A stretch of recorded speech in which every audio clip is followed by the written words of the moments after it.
Hello, today is October 8th, 2013. This is I Think, You Think, and what the hell?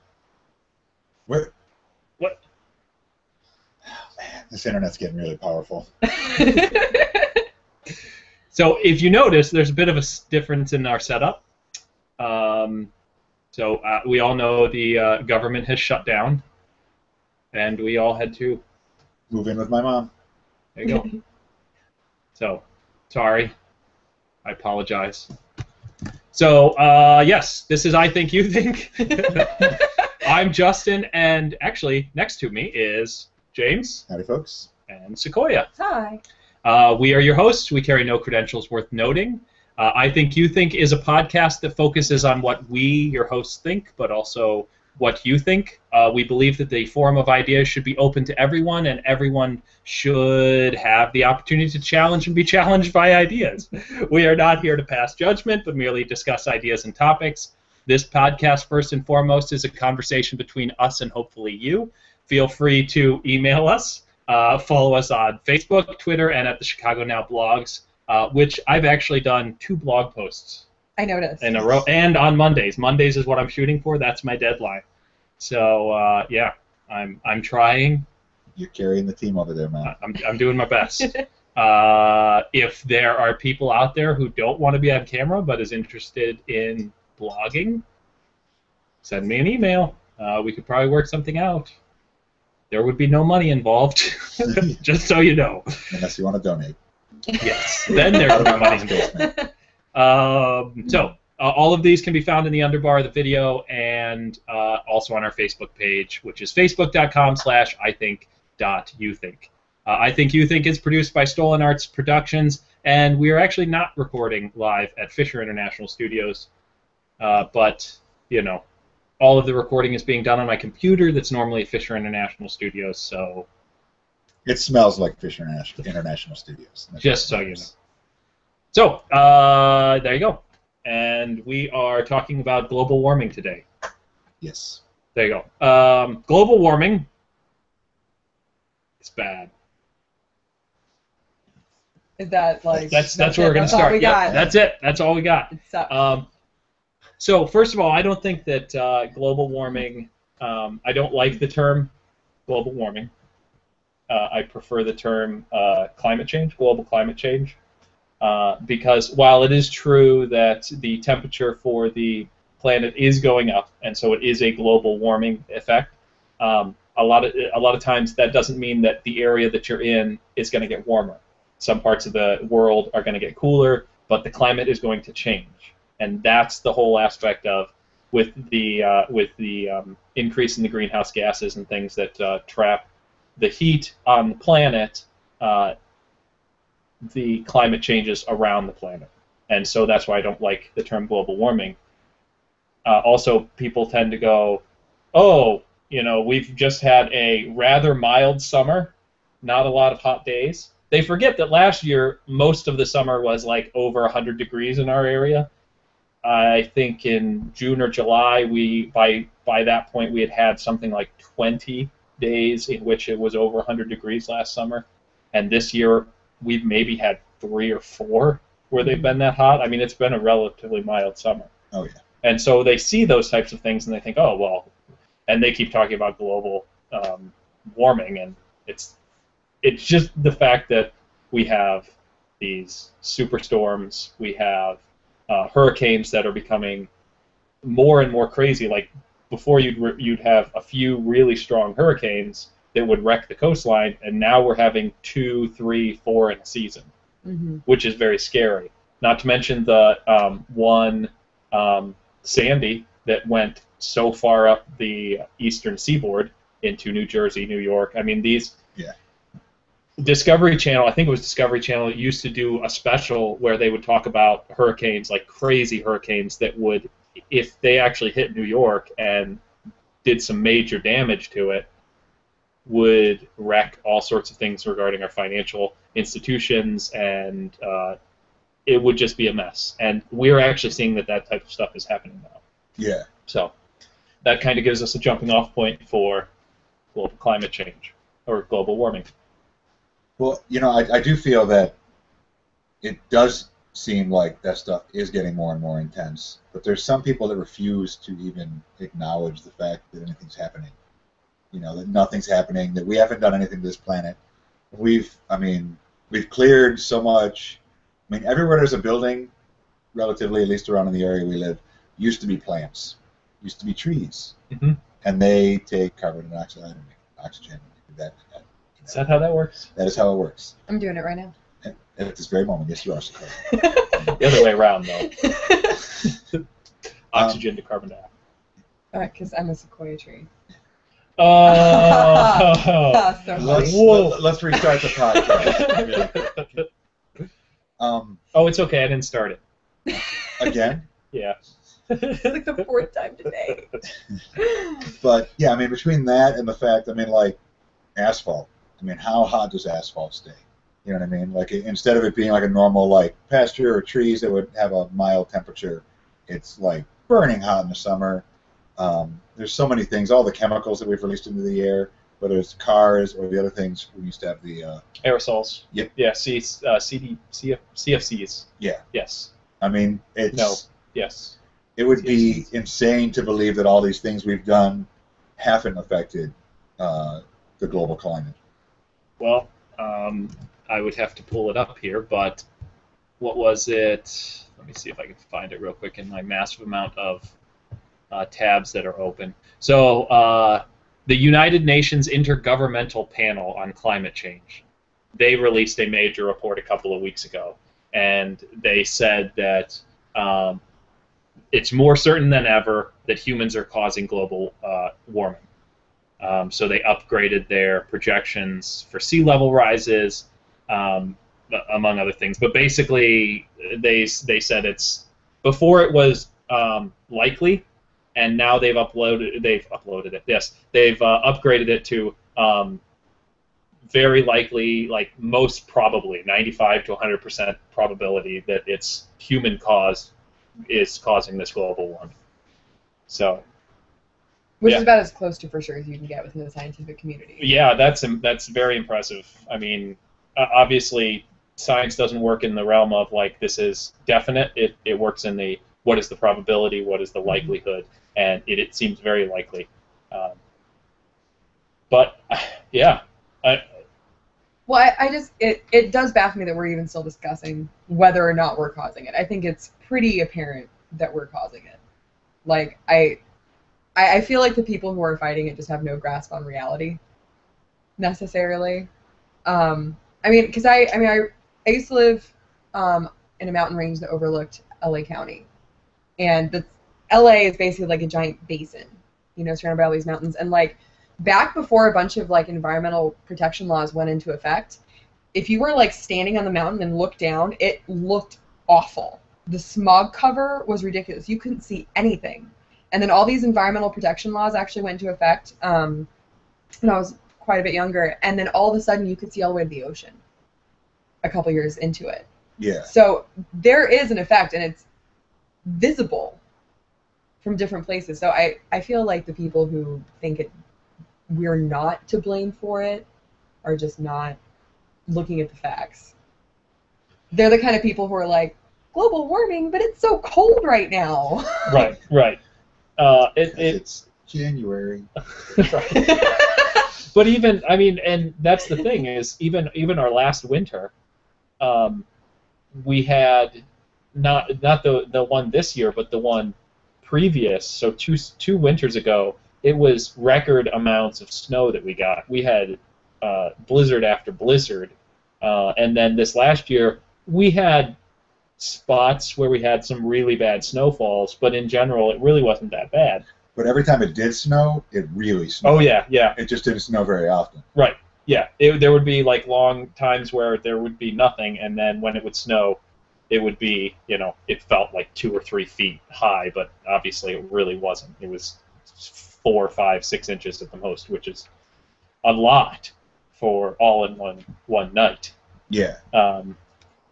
But you were talking about people who just deny it. Now, I'm not completely well versed on all the things regarding global climate change. But from what I understand, I mean, there are situations in which, like, sometimes data doesn't seem to match up with the claims. Like a few years ago, there were temperatures that were being taken by satellites, and these temperatures were coming back that the average temperature of the planet was actually going down instead of going up. And so those are the type of studies where they're like, well, what's going on? In that particular study, they found out that the satellites had actually drifted in their orbit, and so they were taking the wrong temperatures in the wrong areas. But those are the type of studies that people who say global climate change is not being done by humans tend to go towards. Like they will fixate on things like this. I believe it's called the bullseye fallacy, where you basically shoot an arrow and then paint your bullseye around it. You say, okay, well, here's an example of my, and ignore everything else that's going on. However, a lot of the people, even on the other side of the debate, will accept that global climate change is going on and global warming is going on, but they just disagree that it's humans that are causing it. They just think it's a normal cycle, ice age, et cetera, et cetera. Right. Right. They think it's some kind of a cyclical thing that's going on. There is a temperature chart that they have that's based on thousands of points of data that are collected over the last 200 years, and in the last probably 50 have they really been good, because technology has gotten better. We have more points. I mean, every single airport around the country has temperature things. Many major cities, most schools, colleges, all have some sort of weather station, and so weather can be better. And there's a difference between weather and climate, but we have more points of data. But they have all of this, last 200 years or so, and then thousands of years of examples from ice core drills, ice core tubes that they take out of the Antarctic and things like that to get an idea of what temperatures were like. They cut down trees and read their rings, or take bores out of the trees, basically just these long holes that they drill into the center of the tree, that they can then check the rings without having to cut the tree down, so Sequoia doesn't have to die. Because if you cut a human in half, you can count the rings and find out how old they are. Yes. Don't try that. But anyway, so and they've got these charts, and what you see is in the last 50 years, the temperature does go through these cycles, but in the last 40, 50 years, they have this hockey stick analogy for it, because it basically goes like this, and then it just shoots up in the last 40 to 50 years. And that's also the time that a majority of the world, well, not a majority of the world, but the world superpowers have really crazily industrialized. Oh, yeah. Where we have 1 to 2 cars sometimes per family across our country, and then in places like China, where a majority of not a majority of the planet's population, but a very large selection of the planet's population is starting to move into that first world country, and so more people are buying cars. India is another example of that type of thing going on. So, well, I would say that a lot of the arguments against it are probably, or at least a portion of it, are coming from the companies where it's going to affect their business. Like, if it's the internal combustion engine that's strongly contributing, why would the oil companies not fight it? Wait, are you talking about propaganda? That's illegal. Yeah, never mind. Next point. No, I mean, and that's just one example. That's a prime example, something that we all deal with every day. But there's, manufacturing, where there's a lot of pollution that comes from that, and it's always much more expensive, in general at least, to do things properly in a way that's good for the environment than it is to just do it, the way we've historically been doing it. It's always easier to, throw the garbage out the window than wait till you get home and then find the garbage can. Right. And in big business, the bottom line is usually more important than other things. Not all businesses. There's a lot of companies out there that take both into account. But I would dare say that they are making the biggest push to say, no, there's no global warming. Well, and that's where they'll take advantage of that idea of like the bullseye fallacy is all they have to do is fund one study that skews the results or, well, takes doesn't advantage skew of the results, but they use that data. Right, or they could take advantage of the, correlation doesn't necessarily mean causation idea. Yep. And then just exploit that, and then all of a sudden you have people going, well, I read this one study, so it's not conclusive. Well, one of the articles that I had pulled up when I was doing a little bit of research on the global warming and stuff was talking about how this study that that I'd mentioned that had come out saying that humans are 95-100% the cause of the global climate change, how that's the message that the scientific community is giving to the people of the world, essentially, and how in one of the networks they specifically pointed out was Fox, is then there's a miscommunication at some point in which this is what the information is, and then what Fox is talking about is that there's this pause in the global temperatures, and that the stuff that we're doing has actually caused it to pause or to even recede in some cases, the effects that we're having. And so it's okay for us to continue to maintain the kind of society that we're used to. Well, whether it's warming or pausing, if what we're doing is actually affecting the climate of the planet, that's significant. One way or another, that is going to go bad for us. Yeah. It's an incredibly complicated system, I mean, and when weather attacks, or whatever the names of those shows are on the Weather Channel, is not pleasant, So if we start messing with it and weather intensifies, even if it's only, if it rained half as often but twice as hard, that would be very bad. If it snows half as often but twice as hard, if it's hot half as many days but it's not twice as hot, but that much hotter, that's going to cause a lot of problems. I remember a heat wave back in the early 90s where hundreds of people died in the city of Chicago. It was just so hot. We didn't have air conditioning. Older people that maybe weren't in the best of health, were pretty much dropping like flies. So intense weather has got huge consequences. So no matter how we're affecting it, if we're actually having a significant effect on the climate, then it doesn't matter what that effect is. We need to reel ourselves in. And a lot of people, things I've read and things I've seen, people are like, well, it will take 50 years for us to be able to even begin to fix it. Well, then we need to start yesterday, oh, well, you know. Well, and I think part of the problem is that when people talk about global warming, I think they're thinking of it in terms of, some distant apocalypse that we might cause to happen. They're not thinking about it in terms of, it's actually affecting the way things are happening now, and not only that, but, how it's going to get from point A to point B. If it is going to end up in this awful apocalypse, there's going to be all kinds of ruin in between here and there. We're talking about effects on markets, on the economy, on just everyday living in between here and there. No matter how distant that is, it's going to have a ripple effect on everything. Yeah, and you are going to see. It's a massive loss of human life that's going to go between now and then, and it's hard for us to wrap our minds around really big numbers, but we're not talking about huge numbers. We're not talking about thousands of years. We're talking about by the end of this century, they're projecting the temperature, the average temperature around the planet is supposed to go up by 1.5 to 2 degrees, which doesn't sound like a lot, but when you're talking about the planet as a whole and it to go up, right now the average temperature is something like 70-ish degrees. I can't remember specifically, which seems nice, and something like 72 doesn't seem that bad.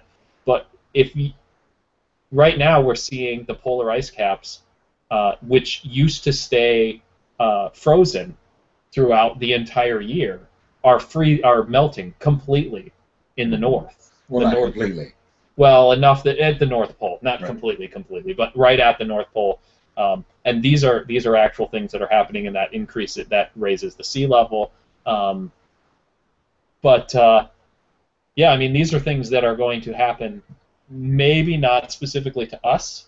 I mean, we will see the effects in the next decade, 2 decades. I mean, we're seeing them right now. But I have kids, Right. you know, and by the time they're my age, 20-ish, 25, 30 years from now, um, this is going to be a completely different world, regardless of if we do something or if we don't do something. Right. So, I know we've talked a lot of, but there's this great chart that I've seen. It's basically you break it down into 4 squares, and what it is on one side you ask yourself, you say if we do something about global warming, and if we don't do something about global warming. Okay, so take those, and then the ones across the top would be something like global warming is being caused by humans. Is a real thing that's being caused by humans that we can fix, or it is not, because those are all real options. Right. Okay. And then you ask yourself, what's the best and worst thing that could happen in each one of these squares? So if humans are causing it, and we do something, the best thing that happens is we prevent bad things from happening. We start to turn it around. Right. The worst thing, the bad about that is it's going to cost money. It's going to cost people jobs. It's going to change our lifestyle. But it should simultaneously create a whole new wave of jobs. Right. Yes. Right. And is it really going to affect it? I mean, it's not going to affect it any more or less than it would if global warming continues on and we do nothing about it. Right. And so that's the other one. If we do nothing, what happens? Well, all sorts of things. Financial effects. It ruins our lifestyle. And the good thing is that there's less that we have to do right now. We don't have to change our lifestyle. You know, we can continue on doing what we're doing. So that's if it is going on. If it is affected by humans. Well, if we do or do not do nothing. Right. Do or do not do something. If it is not being caused by humans, and we do something, there are still benefits. There are still costs. It will cost us money. We will have to change our lifestyles. But there will still be some benefits. The amount that we are doing will be lessened. Mm-hmm. If it is being caused by humans, and if it's not being caused by humans, and we do nothing, then there really isn't anything terrible that really happens. There's not much we can do.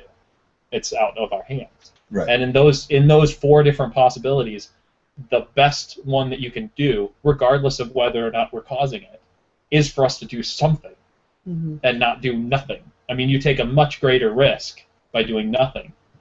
So, there you go. And that's kind of, I think, across the board, that's kind of standard. You could plug a lot of things into that scenario, you know, and still, the do something has a larger benefit, especially if you're doing something in reference to, you know, the ecosystem and climate and everything. You know, it's only going to have positive effects in the long run.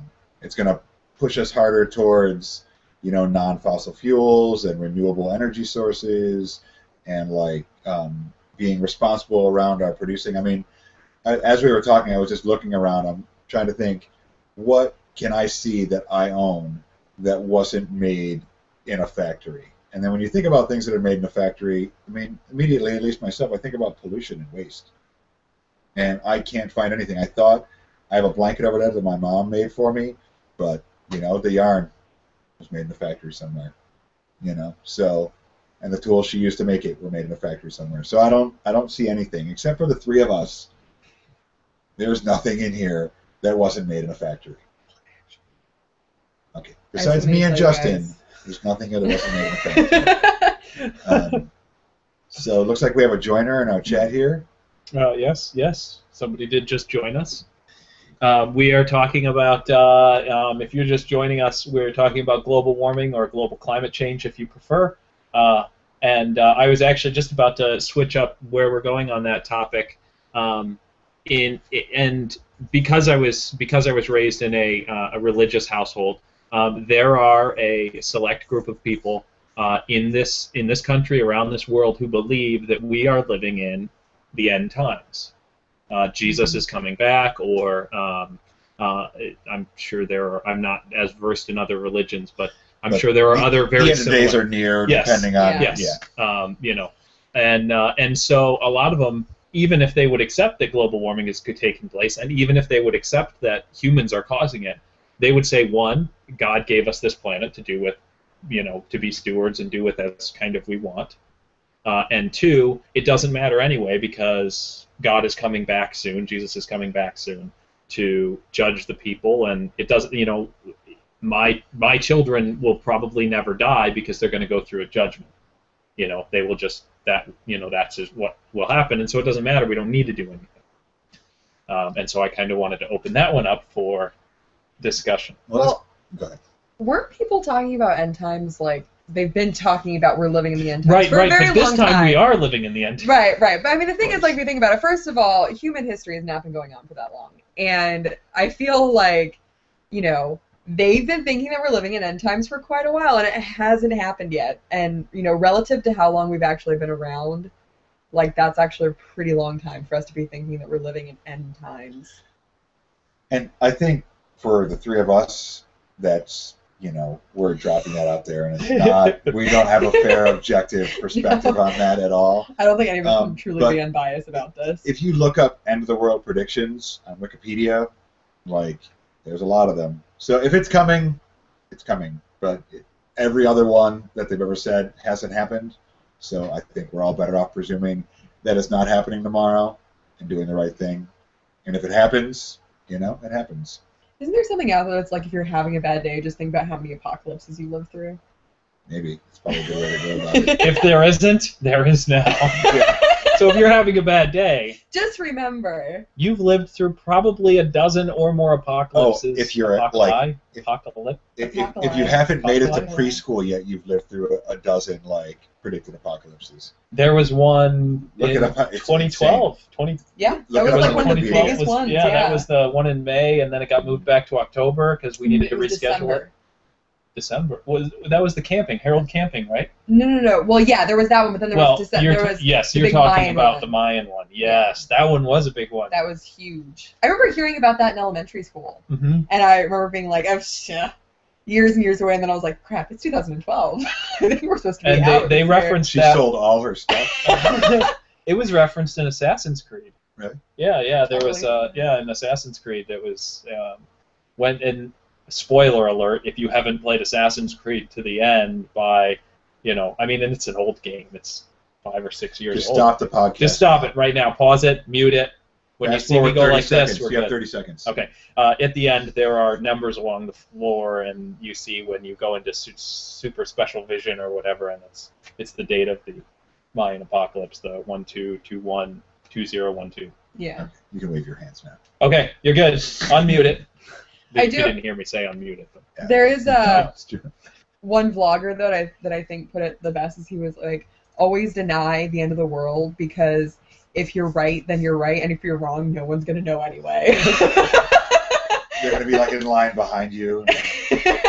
Well, that's why the Mayans had it right. If you're gonna predict the end of the world, predict it so far in the future that you're not around anymore to be proven wrong. I don't know that they necessarily. I don't know that was their game plan though. Actually, they weren't predicting the end of the world. It was just the end of their calendar. Yeah. It's basically like us saying the world's gonna end on December 31st because the calendar has nowhere to go. Their calendar was much longer. And someone was probably like, forget this. 2012, no one's ever using the calendar this long. It was more that they had ages, they had epochs essentially of time, but they viewed things in a very cyclical way. Most ancient. I mean, you're a resident anthropologist. You gotta right? stop saying that because I'm not. I have no credentials. I've been to 6 classes, guys. Literally 6 weeks. And when she graduates, she is off the podcast. Yep. That's credentials. We don't allow that around here. I've taken a biology class. Sweet, dude. I've been feeling a little. See you guys later. So, I was really thinking that I was gonna. I'm not ready at all. Birthday. Today's my birthday, and I was really hoping that someone was gonna get me some jewelry. Did you? I did. But in fact, I haven't seen any jewelry yet, so I don't know. Well, I've seen this one website, a really nice one, StravaMax.com. That looks amazing. Isn't it though?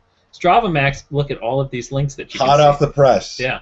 Metal strips. I don't think you make metal strips on a press, but we're gonna let them go with it anyways. Don't you? Don't you have like strips of metal and chunk, chunk, chunk, chunk, cut them out? I don't know. Nobody can actually see you doing that. I know, right but now. they can hear it. Anyway, StravaMax.com. The young lady who made all of our fancy graphics also makes jewelry for StravaMax.com. Check them out. Help support them. Help support us by supporting them. We like to say thank you for those people who help us. So there you go. That's StravaMax.com. They can see all your tabs in that window. I know. Do you see that? It's Okay. not a problem. Yes. Email the I think you think email, and we'll have a tab intervention.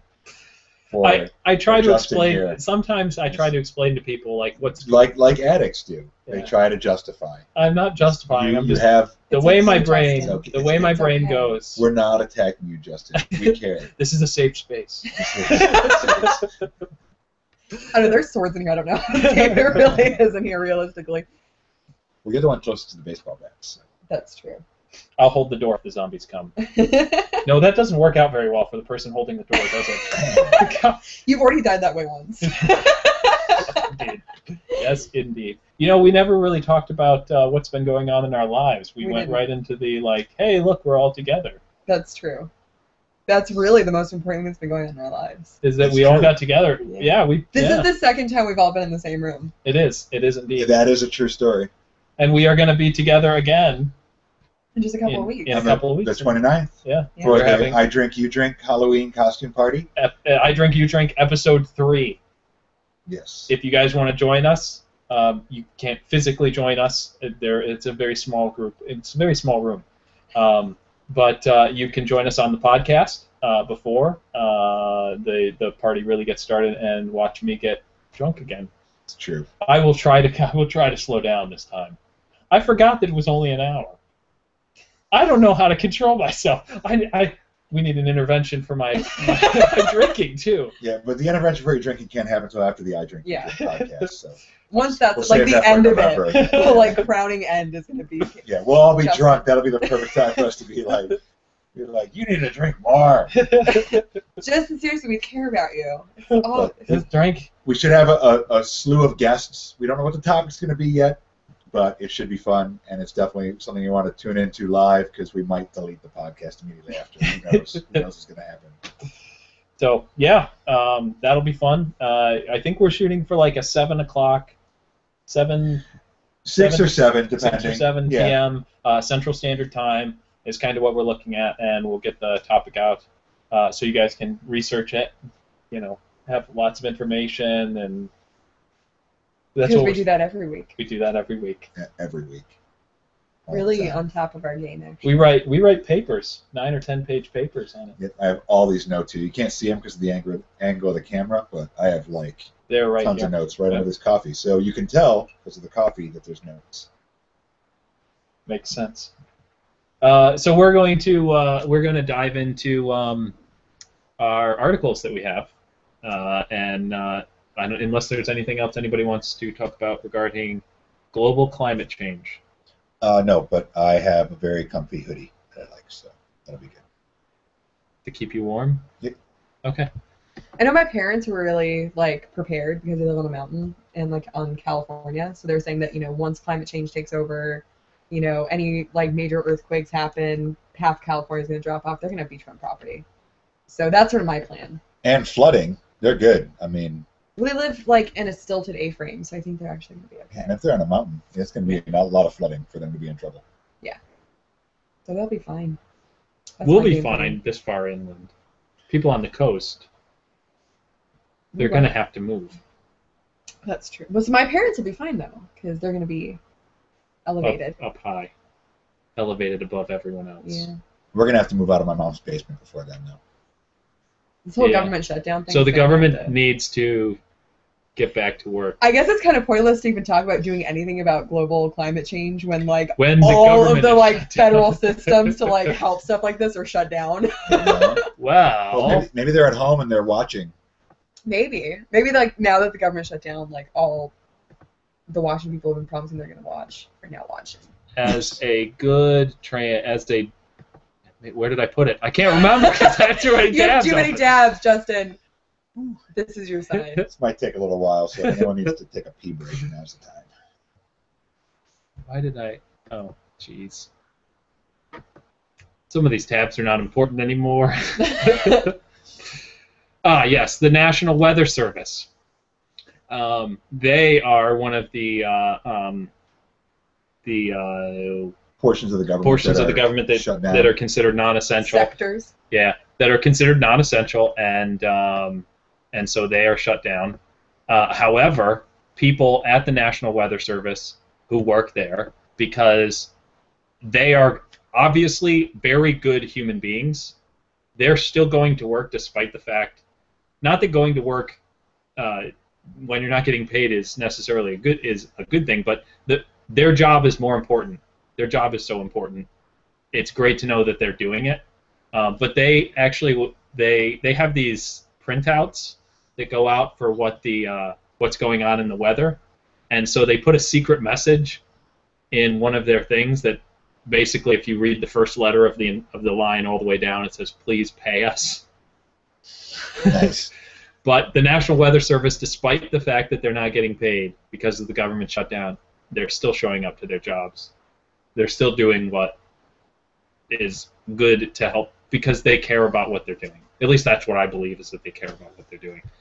I mean, I wouldn't show up to work if I wasn't getting paid unless I, cared about the job that I was doing. Right. Mm-hmm. So, there you go.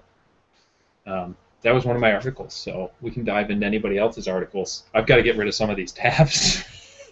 See, the intervention's already working.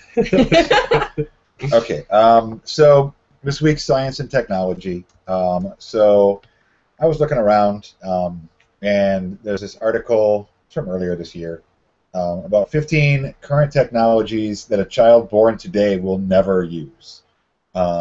Wired home internet, anything that's plugged into an Ethernet cable, the future shouldn't have them. They'll never know that sound. You're talking The about dial-up the sound. dial-up Oh yeah, sound. that's gone. They'll never know that. long gone. Well, actually, there are. I don't remember. I haven't seen it recently, but there are still people in America that use dial-up. Wow. Yeah, I don't know how they get away with it. But If you There are think people about in it- America who still use AOL. That's really sad. If What? you think about it, there are, the kids now will never know, get off the internet, I need to make a phone call. oh yeah. They'll also never know oh my God, you picked up the phone, I was trying to connect to my friend. Yeah. We've been playing this 4-hour game. You got, really into that. Well, I feel like I that did. was a lived tragedy. It was many, many times. But So also digital cameras and camcorders, because the ones in our phones are Yeah. getting so That's true. advanced. I mean, Yeah. I would never buy a normal. I mean, I don't take a ton of pictures, but I would never buy a camera. no, I own a digital camera, and I honestly have not turned it on since I moved here. Yeah, I mean, I have a Galaxy S4, so it's got one of the best cameras in the market, but it's always with me anyways. Mhm. yeah. It's got a ton of storage space. I could take endless pictures. It seems like. Well, right. I mean, nowadays, even if you only have something like a 2 gig memory card, if you're just taking pictures, you're good Yeah. for probably the rest of your life. Mhm. Oh, I yeah. mean, that's a lot of space for pictures. But I have a 32 gig Yeah, the 64. in mine, and I don't ever do anything with it. I just keep putting them on there. And mine, Google will automatically be like, "Do you want to sync this?" Yep, And mine's so yep. I don't even have to. I can just make them. It doesn't even matter. I can just delete them after that, and they'll be Yeah. Yep. whatever. And So- Dropbox can do that as well. Mhm. There's a lot of different ways to do it. Landline phones. I couldn't even tell you how long it's been since I've had a landline phone. At least 7 years minimum since I've lived anywhere. What are landline phones? Exactly. That's what your daughter will be saying. Like if you mention it, that's like the old click operator. For a short time, I actually had neighbors who had a landline phone, and I knew this because every time it rang, I could hear it. And I kind of wanted to be like, seriously, who has a landline anymore? Okay, you can't put that on silent. It's really annoying. They did have little switches, I think, on the bottom to turn off the ringers. Yeah. But then, why would you? I You mean, wouldn't. Yeah. Yeah. People would do that at night when you were going to sleep, if anybody called. Because there'd be phones throughout the house. Yeah. So you turn off the one in the bedroom or whatever. yeah. Well, my neighbors did not do that. They were not very thoughtful. What else you got on there? These are fun. Slow booting computers, so it takes a long time to kick in. As technology progresses, it'll basically be turn it on. Yeah, a lot of them are getting that way, especially with tablets, Chromebooks. Yeah. You know, right. those type. Yeah, I mean, the whole idea is that you don't.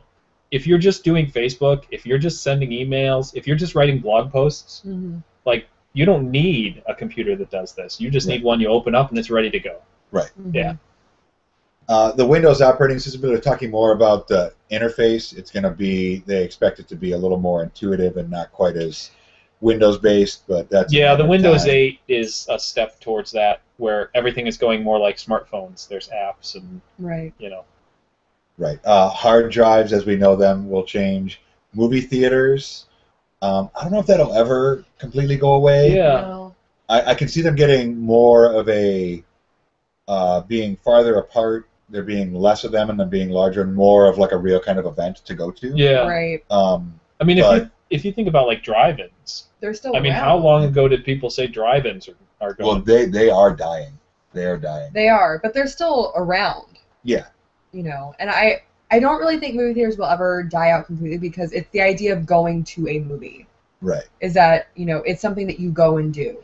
I will say that a lot of movie theaters, if they cannot afford the transition to digital, they are shutting down because they have no choice. Because unless they don't, turn into something that's like a retro kind of. I actually don't think that companies are making. Yeah, I think that's anymore. already I think happened. They went pure digital now, and so anybody who still runs a theater that runs film, like reels, big gigantic reels of film, they either have what they have, and once it's gone, like damaged or whatever, it's done. And once those machines break down, they're done. Yeah.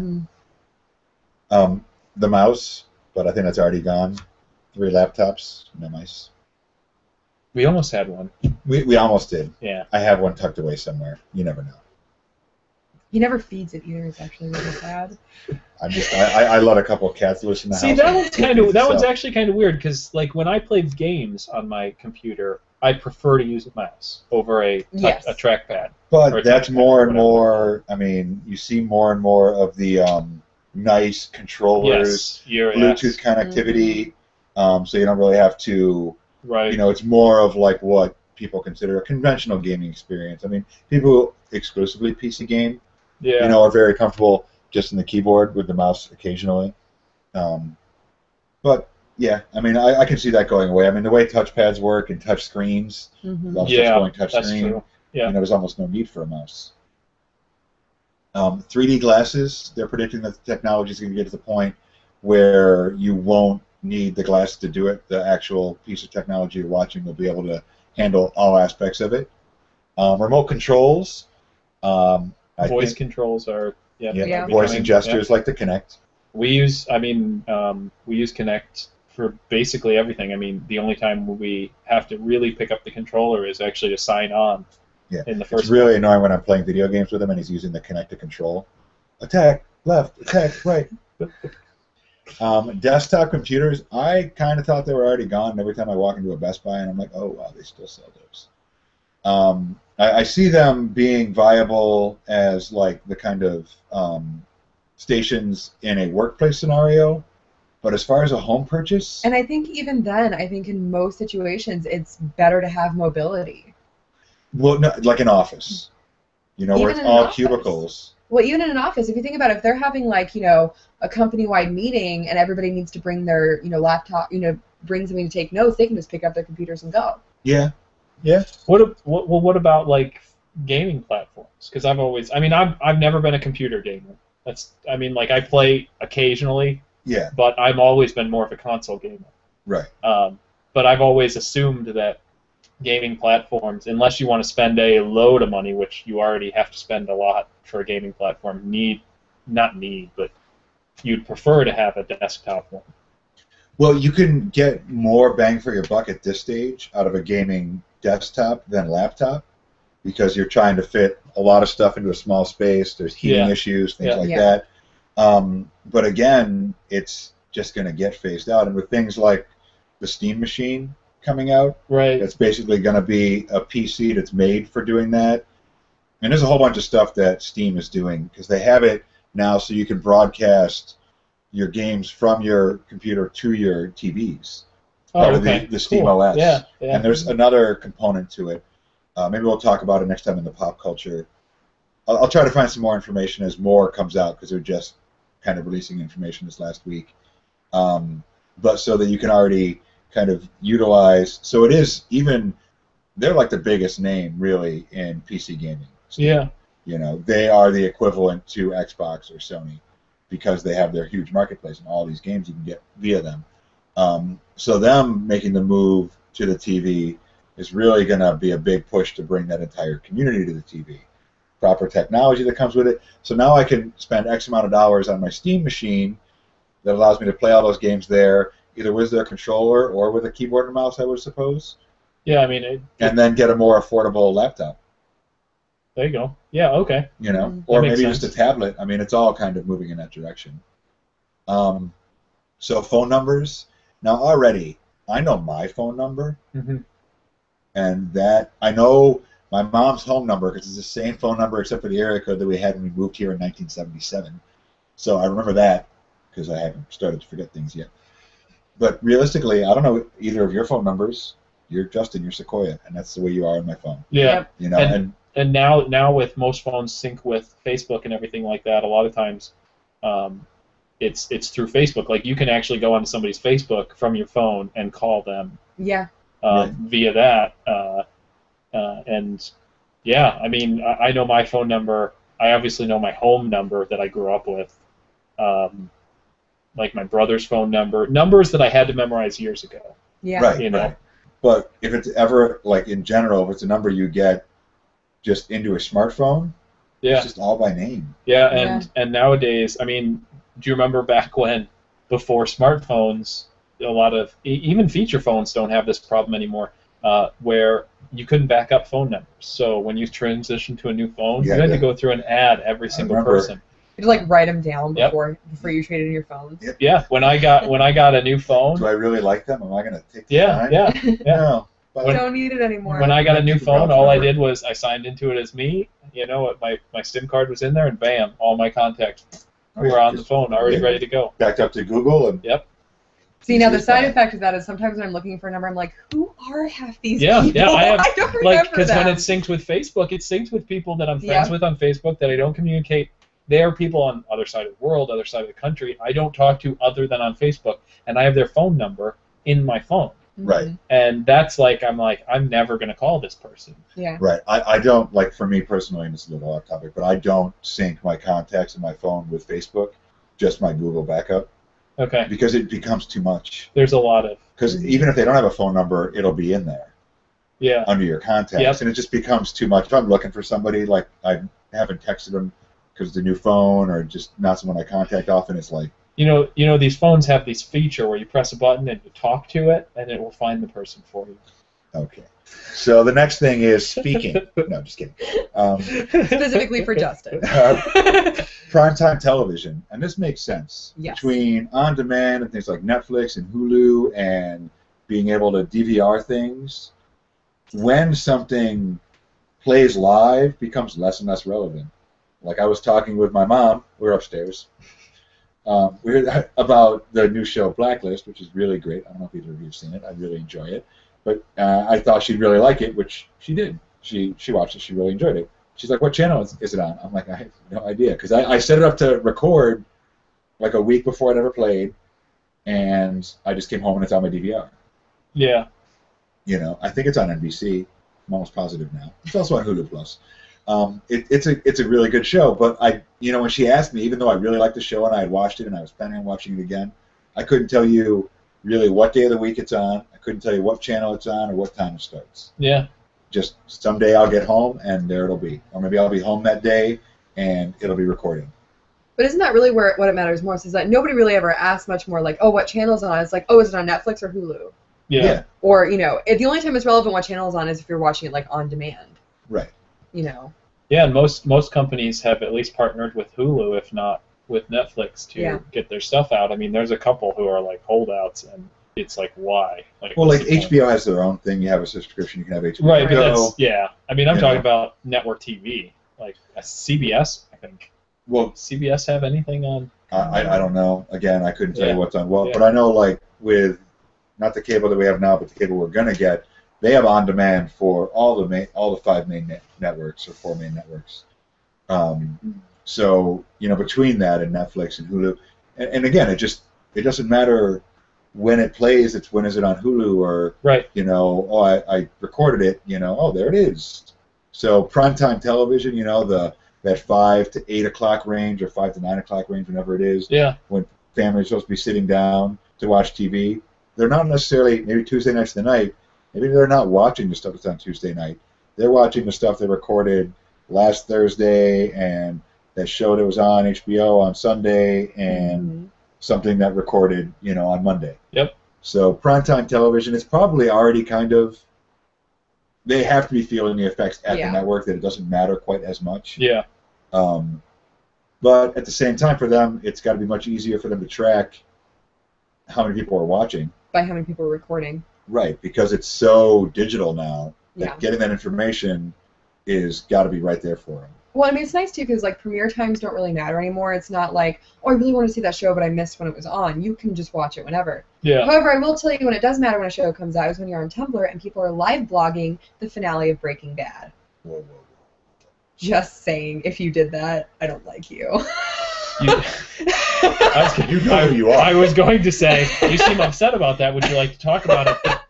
There you go. Well, talking about primetime, Walking Dead comes back Sunday. I'm totally excited. The 13th of October. Would have been cool if it had been like Friday the 13th, but obviously it's only on Sundays. It's true. It's true. But if you have Netflix, all of last season, all of the 3rd season, as well as the 1st and 2nd season, are all on Netflix. So you can get caught up by Sunday if you start now. Yeah. Yeah. Call in. Just you don't need to work for the next few days. You think you have the zombie plague? Yeah. It's a real thing. Look it up. It is. It's when you watch The Walking Dead for 4 days straight. Okay, the other 2 things on this list were fax machines, which, unless you work at a business, don't use them. And even then, it's much, with all these all-in-one printers with the scanner, you're much better off scanning stuff and then emailing those files. Much easier to keep track of everything. I mean, it should have gone out a long time ago, but it will sooner than later.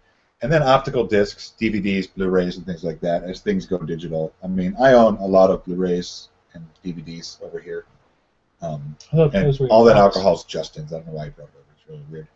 I just wanted to show off how much I drink. We know. We've seen you. Tune in October 29th and you'll know too. That was a really good plug. But yeah, I mean, those going away. I do own a handful of movies digitally already. Some I own Elf, which I can watch whenever I want from almost anywhere because it's the best Christmas movie ever, and a couple others that I own digitally.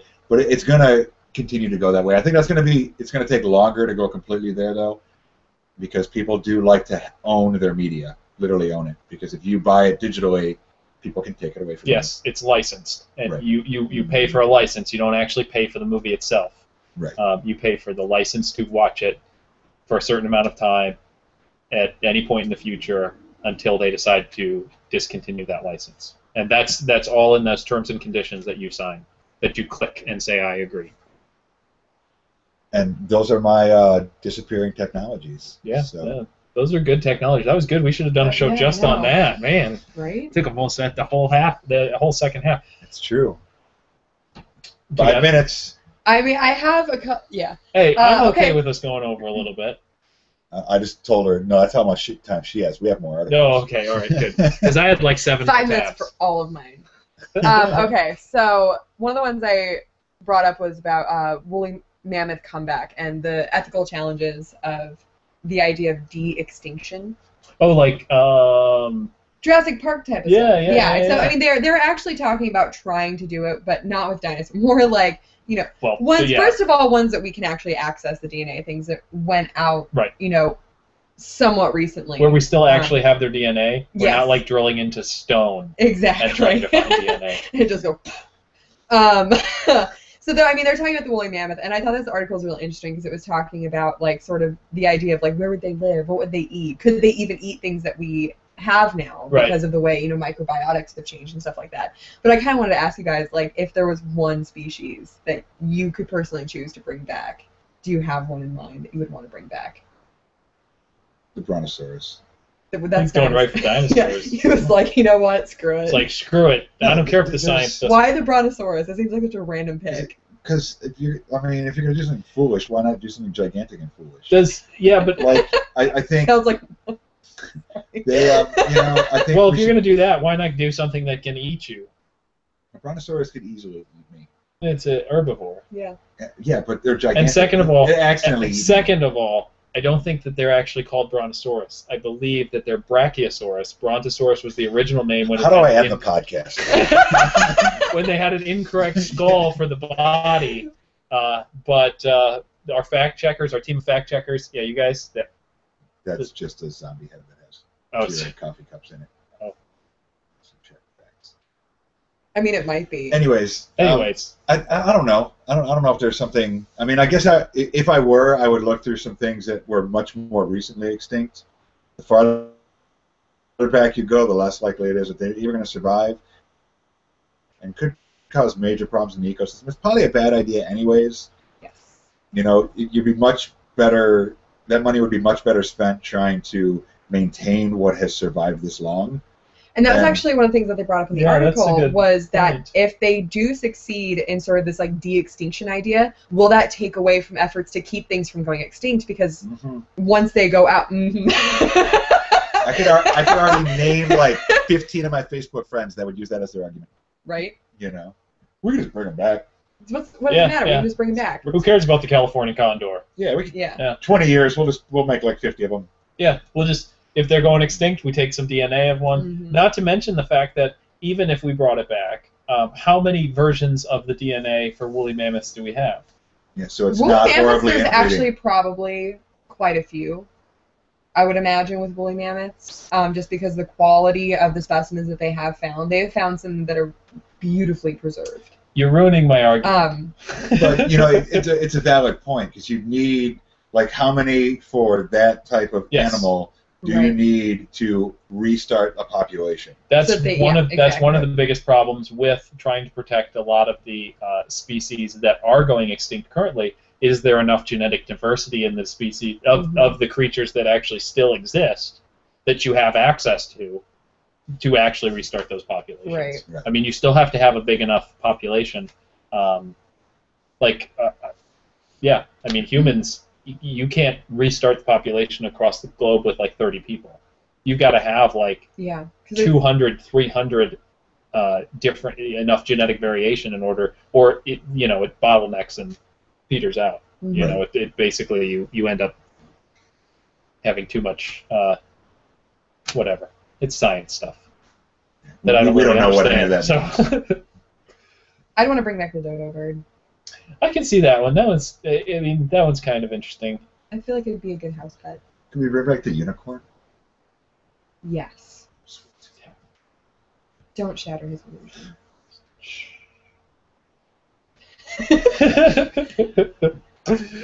I don't. Originally, I was thinking something. I like anthropology as well, and so I think something like Australopithecus afarensis or something like that. That's really ethical gray area. Yeah, yeah. Like, let's bring back the Australopithecines. That sounds like a great idea. Yeah, well, but I mean, like, but when you brought up like is it ethically right? You know, the aspect of they are extinct and how it might affect those types of things. We're like, yeah, maybe we should bring something back that like just recently like we can't find anymore. First of all, how long would it take? But like, if they brought back enough Australopithecines, if there was like an actual population of them, I give it only a certain amount of time before there's like discrimination against Australopithecines, and they become like the laboring workforce, or we've like, also Planet of the Apes. It would be it would be Planet of the Apes, just reverse. Like they would. The ethical gray area involved with bringing back the Australopithecines is not good. Well, there are. This is America. We don't like to do things. There are animal rights groups that are actually talking about other members of the great apes and things like that, talking about what defines what a human is versus, gorillas and chimpanzees. And I mean, chimps is an example in which our differences at the DNA level is, less than 2%. I mean, we're very, very, very similar. Well, look at like the bonobo monkeys, which I know you and I have talked about before. They are very human-like. Yeah, and it's one of those situations where it's possible in the next 20 years that might be a conversation. Do we have the right to keep them in zoos? And that's another podcast. It really is. Well, Costa Rica is phasing out all of their zoos. Yeah. Yeah. So, because they're very much focused on conservation. I did hear on a radio show, in order to get government back to work, is since we're shutting down aspects of the government, that public zoos should just let all their animals go and see how quickly they just ship them to the house in Washington, of anyone that was directly involved in the shutdown. Yeah. Just see how quickly the government gets back to work. Snakes and I don't understand that. There's 12, let's say 8 hours in a working day. Can't you sit down and in 8 hours figure out a plan? I mean, I feel like I can do my home budget and Our chatter was asking a question of you, Sequoia. Oh, Australopithecus afarensis. Oh, well, there's actually several Australopithecines. Australopithecines are sort of like they're early hominids. They're the lines right before the Homo line, yes, right? Yes, they're precursors to the Homo genus, of which we are now a part of. So yeah, Australopithecines predate the Homo gene. They also, if you go back far enough, they share common ancestors between like us and chimps, right? Or is that even No, further the back? common ancestor is 5 before million? that. Yeah, it's before that. The farthest back possible hominid is Sahelanthropus chattadensis, also known as Tumai. And she doesn't want to be called Tumai. The find was Tumai. But he's a possible hominid. They haven't yet ruled if he was bipedal or not, meaning he walks on 2 legs. So, but that is the farthest we can trace back is about, I believe, 6 million years. 6 million years ago, I want to say. Yeah. Auroran tugenensis. Only if you believe in science. But that's too far because the Earth was only created 6,000 to 10,000 years ago by the hand of God. And we did live with dinosaurs. And the Word. So, that is something to take into consideration too. There are more things being said in chat. Uh-oh. Not exactly a monkey. It's not really a monkey. It's a primate. Yeah. Because monkeys and primates are different too.